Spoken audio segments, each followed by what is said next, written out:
22岁普通中国姑娘远嫁迪拜，白天享尽荣华富贵，晚上竟然度日如年。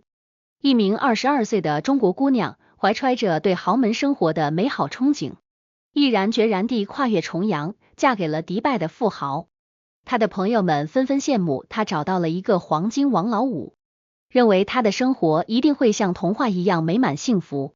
然而，现实远比想象更加复杂。白天，她的确过着锦衣玉食的奢华生活，可每到夜幕降临，她却如坠地狱，承受着常人难以想象的痛苦。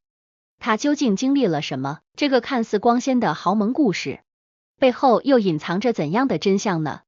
丽丽出生在一个贫困的农民家庭，父母每天辛苦劳作，却只有那么一点点收入。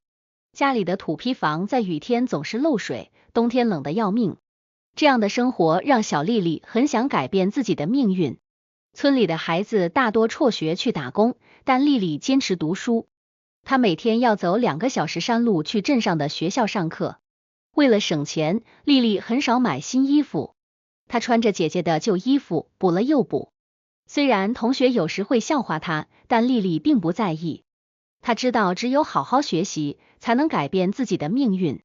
丽丽的努力没有白费。她以优异的成绩考上了北京的一所普通大学。她是全村第一个考上大学的孩子，父母高兴得热泪盈眶。来到北京后，丽丽被这个大城市深深吸引。高楼大厦、豪华商场让她大开眼界，但同时昂贵的物价也让她感到压力。为了减轻家里负担，丽丽在学习之余打了很多工。她当过服务员、家教、促销员，只要能赚钱的工作都做。有时候她一天只睡4-5个小时，但从不抱怨。大学毕业后，丽丽选择留在北京打拼。她租了一间狭小的地下室，开始找工作。然而，现实并不如她想象的那么美好。高昂的房租让丽丽压力很大，她每个月光交房租就要花掉工资的一大半。剩下的钱勉强够她吃饭，根本存不下钱。职场竞争也很激烈，丽丽投了很多份简历，但大多石沉大海。好不容易得到面试机会，却因为没经验被拒绝。连续几次失败后，丽丽开始怀疑自己的能力。就在这时，她在网上看到了一个去迪拜旅游的广告。这个被誉为中东明珠的城市，在丽丽心中一直是一个充满神秘与奢华的地方。于是，丽丽用自己所有的积蓄买了一张飞往迪拜的机票。然而，她未曾意识到，这个冲动的决定将会彻底改变她的人生轨迹。在迪拜的一家奢华酒店里，丽丽邂逅了凯撒琳，一位英俊多金的阿拉伯商人。凯撒琳被丽丽的东方美貌吸引，主动上前搭讪。两人聊得很投机，凯撒琳邀请丽丽共进晚餐。在烛光晚餐中，凯撒琳被丽丽的单纯善良深深打动。接下来的日子里，凯撒琳对丽丽展开了热烈的追求。他带她游览迪拜的名胜古迹，带她乘坐私人游艇出海，还送她昂贵的珠宝首饰。面对凯撒琳的殷勤，丽丽心里很纠结。她担心两人的文化差异会成为障碍，也害怕自己无法适应豪门生活。但凯撒琳的真诚渐渐打动了她的心。经过1个月的相处，凯撒琳向丽丽求婚。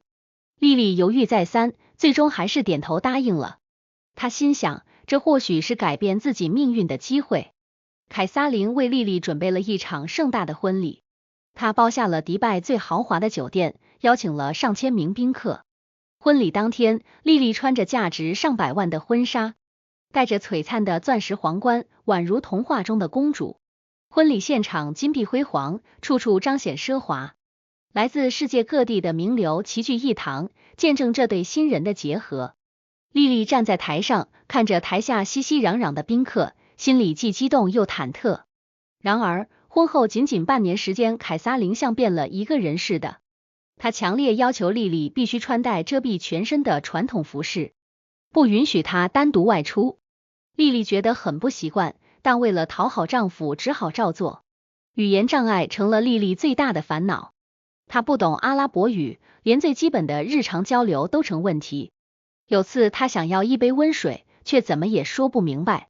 急得直跺脚。凯撒琳对莉莉的控制越来越严格，她不许莉莉使用社交媒体，也不让她与外界联系。莉莉感觉自己就像笼中的金丝雀，虽然锦衣玉食，却失去了自由。有一天，莉莉趁凯撒琳不在家，偷偷用手机给中国的闺蜜打电话。她刚说了几句，凯撒琳就突然回来了。她勃然大怒，一把夺过手机摔在地上。这件事之后，凯撒琳变本加厉地限制莉莉的自由。她在家里安装了监控摄像头，还派人24小时盯着莉莉。莉莉这才意识到自己的处境比想象中更加危险。莉莉开始后悔自己的决定，她想回中国，但又害怕凯撒琳会伤害她和她的家人。每天晚上，莉莉都会偷偷哭泣，不知道该如何是好。就在莉莉几乎绝望之际，她无意中看到了一篇关于跨国婚姻受害者的报道，她心里既难过又有些安慰，原来不只是她一个人遇到这种情况。莉莉通过网络认识了一位迪拜的女性权益活动家萨拉。萨拉告诉她，真正的幸福应该建立在平等和尊重的基础上，而不是金钱和束缚。这句话让莉莉茅塞顿开。莉莉开始暗中计划逃跑，她每天都会偷偷存一点钱，把重要证件藏在安全的地方。她还在网上查询了回国的航班信息，等待合适的时机。机会终于来了。有一天，凯撒琳出差，只留下几个佣人看守莉莉。莉莉趁佣人不注意，拿上提前准备好的行李，溜出了别墅。莉莉打车来到机场，心跳加速的排队办理登机手续。就在这时，她看到凯撒琳的几个手下正在机场四处寻找。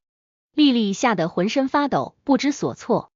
正当莉莉快要崩溃时，一位中年女士注意到了她的异常。这位女士叫玛丽，是一名美国游客。她主动上前询问莉莉是否需要帮助。莉莉鼓起勇气，简单说明了自己的处境。玛丽二话不说就答应帮忙。她让莉莉跟着自己，假装是她的女儿。两人一起通过了安检，顺利登上了飞往中国的航班。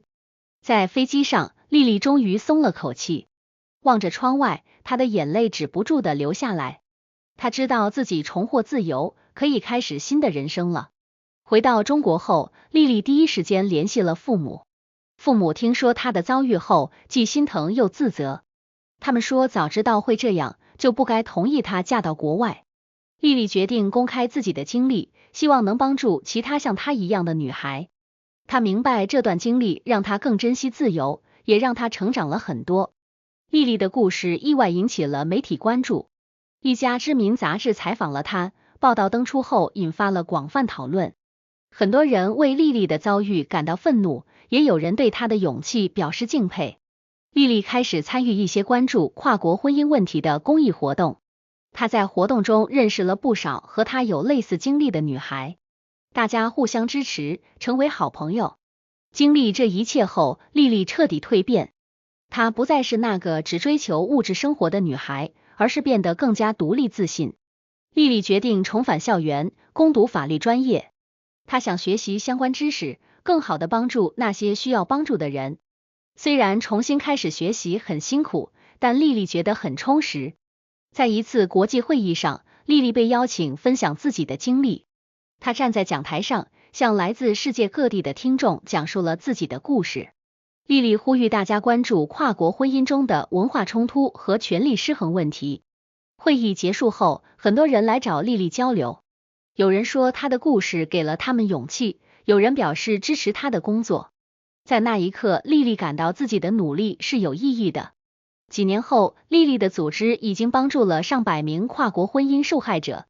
她还出版了一本书，讲述自己和其他女孩的故事。